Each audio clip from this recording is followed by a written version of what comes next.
Welcome to The Explainer. Today we're going to talk about something pretty fascinating. A single drug with two totally different lives. At a high dose, it's a standard treatment for addiction.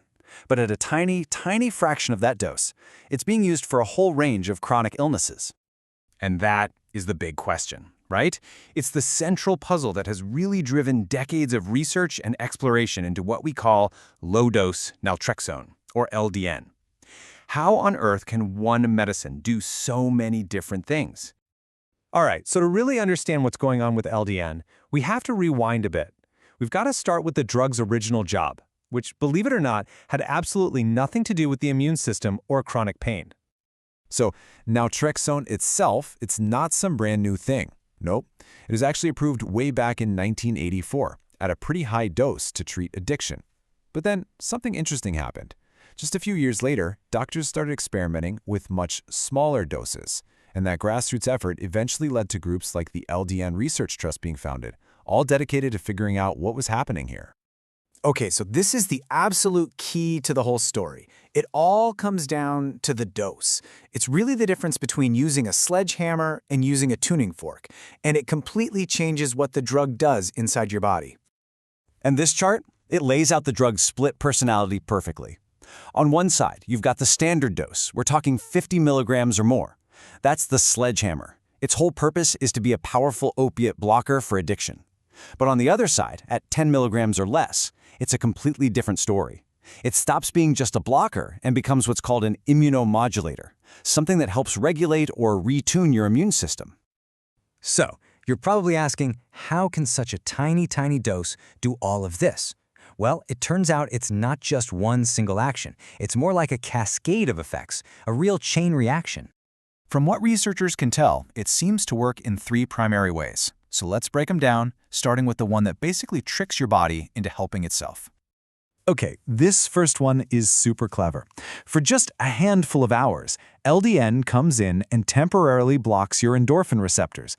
Your body kind of freaks out a little bit. It thinks, whoa, where did all our feel-good endorphins go? And it ramps up production like crazy. And then, when that temporary block wears off, you've got this huge surplus of your body's own natural painkillers floating around, which can help reduce pain and just generally make you feel better. But wait, there's more. It doesn't just stop with endorphins. LDN also seems to talk directly to your immune cells, kind of like a conductor telling the orchestra to calm down and play in harmony again. It can quiet down certain receptors that are involved in inflammation and infection. And get this, in cancer research, some studies suggest it might actually help trigger cancer cell death and could even make tumors more sensitive to chemotherapy. So, with all these incredible effects, boosting endorphins, returning the immune system, and these potential anti-tumor effects, the next logical question is, who is actually using this? What conditions are we talking about? Well, the list is surprisingly long, and it's really diverse, but you're going to see a common thread here. A lot of these conditions have to do with an immune system that's just, well, gone haywire. And wow, just look at the sheer range here. You've got major autoimmune diseases like multiple sclerosis and Hashimoto's. Then there's chronic pain, some incredibly difficult to treat syndromes. It's even being used as a supportive therapy for certain cancers. And then there's this whole other category, things like long COVID, chronic fatigue syndrome, and even mental health conditions like PTSD. And the source material is really clear about this. This isn't even the full list. Okay, so after hearing all of that, you might be thinking, this sounds really interesting. So let's talk about the practical stuff. What do you actually need to know if you want to look into this safely and effectively? First things first, you absolutely need a doctor's prescription. But here's the catch. Since this is an off-label use, not every doctor knows about it. That's where groups like the LDN Research Trust come in handy. They keep lists of doctors who prescribe it. And you can't just get this at any old pharmacy. It has to be custom-made at a very specific low dose by what's called a compounding pharmacy. And this right here, this might be the single most important warning we'll talk about. The guide is very clear. Only get LDN from a doctor's prescription.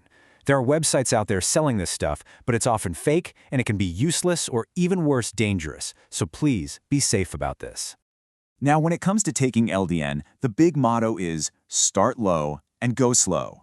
A doctor won't just put you on the final dose. They'll start you on a super small amount, maybe half a milligram, and then slowly ramp it up over weeks. This is all about letting your body get used to it and keeping any side effects to an absolute minimum.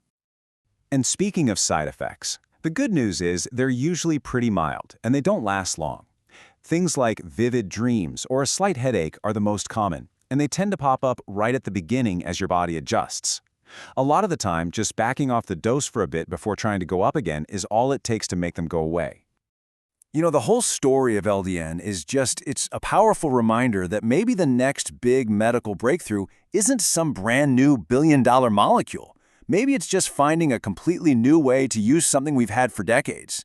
It really makes you wonder, right? What other secrets are just sitting there in our existing medicine cabinets waiting for us to look at them with fresh eyes?